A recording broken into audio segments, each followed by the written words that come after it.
My name is Michael Self. I live in Fort Lauderdale, Florida, Broward County, where we have the dubious distinction, unfortunately, of having two mass shootings in just a little over a year. The first was at Fort Lauderdale Hollywood International Airport in the Delta Terminal baggage claim level in January of 2016.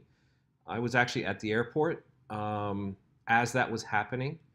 I was dropping my daughter off to get on a flight to return to New York, where she lives and works in the city. She, at the time, was 24 years old.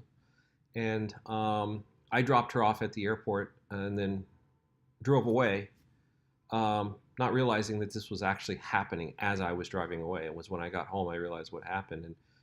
And thank God she actually got out of there and was literally the last flight, JetBlue flight out of Fort Lauderdale Hollywood International before they shut the airport down. But she was safe in the plane and they took off. And I'm very fortunate that that was the case. Unfortunately, many people at that time were not fortunate enough to have survived. And even more disturbing, the events of this past Wednesday in Parkland, where many young people, teachers and faculty lost their lives because of a mass shooter with an AR-15 going through the halls and killing people randomly. And this is a pattern. This is it. It's enough. No more thoughts and prayers. This one's different. It feels different. Maybe it's because it hit close to home to me, and because it's the second one to happen in a short period of time here. But something has to be done, and it's not just people posting videos on YouTube or sending thoughts and prayers that need to be done. We need to take actions. We need to do things. We need to set examples. And yes, there's going to be bad people, and yes, there's always going to be guns. But you know what? The fewer guns that we have out there, the better. I'm a gun owner myself. I have a number of handguns, and I have a concealed weapons permit to carry those handguns concealed in Florida. I'm not going to renew that permit. It is up this year, and I intend to not renew it. I also intend on submitting, giving all of my firearms to the local law enforcement and handing them over for destruction. So this is something I personally am going to do. But it occurs to me that I can help others do the same thing and offer what amounts to, oops, my backlight, sorry, a financial incentive to do so. I realize that some people may not want to part with their belongings for free, and if you choose to do so, great. That's a good start. But not everybody can do that. I'm personally offering $100 for every semi-automatic handgun or assault-style rifle, such as the AR-15, that you turn in for destruction and give me a receipt for. I've set up an email address. I'll add it in the description below. But it's pretty easy to remember. It's EnoughSchoolShootings@gmail.com.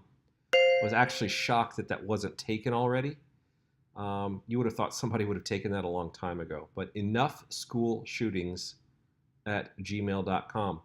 I invite you to send me certificates of destruction or whatever your community may offer. And once I validate that those are real and you've done just that, I am happy to PayPal you $100 for every one of those firearms that you submit for destruction and removal from the system, removal from the process.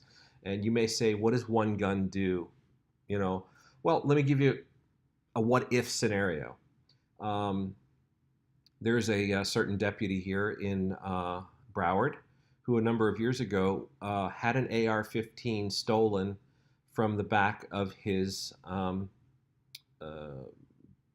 supplied vehicle. He was Broward Sheriff's deputy, had a Broward Sheriff's vehicle, and an AR-15 was stolen from his vehicle. To date, that AR-15 has not been recovered, to my knowledge. I could be mistaken, but I did investigate this not too long ago, and after a number of years, it's still an unsolved case, and the AR-15 is still out there somewhere. Well, I'm not going to say that this is the AR-15 that was used Wednesday, but what if it was the AR-15 used Wednesday? What if that AR-15 fell in the hands of somebody else through whatever mechanism, was sold at a gun show or whatever? But getting these things off the street is my point. Getting these things out of people's hands one at a time, it's a start. Yeah, some of you are going to look at this, you're going to laugh. And some of you are going to look at this and understand that this insanity has to stop somewhere, and that all of our arguments that we need handguns and assault rifles are without merit, and that if you truly want something for your home protection, the most you need is a shotgun with birdshot in it.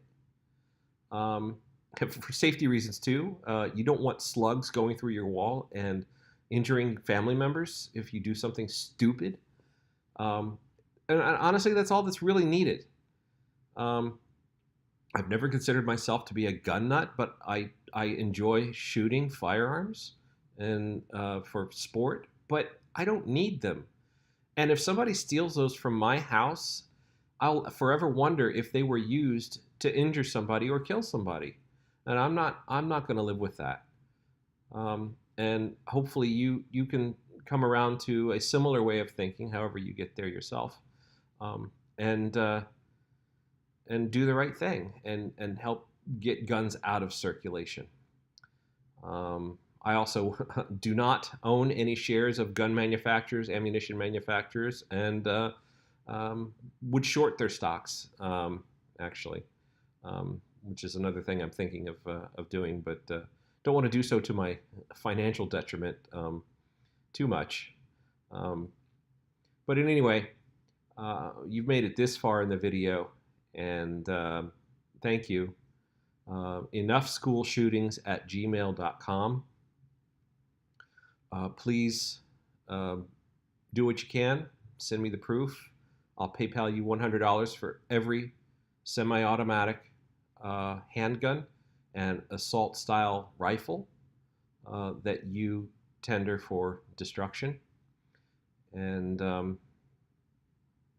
maybe if enough people like me were to step up and actually do something, rather than everybody just liking thoughts and prayers on Facebook, something can get done, even if our politicians are too greedy, corrupt, inept, whatever it is that's stopping them from doing it. Let's take matters into our own hands in a civilized, lawful way, and let's stop killing our kids, huh? That'd be a good start.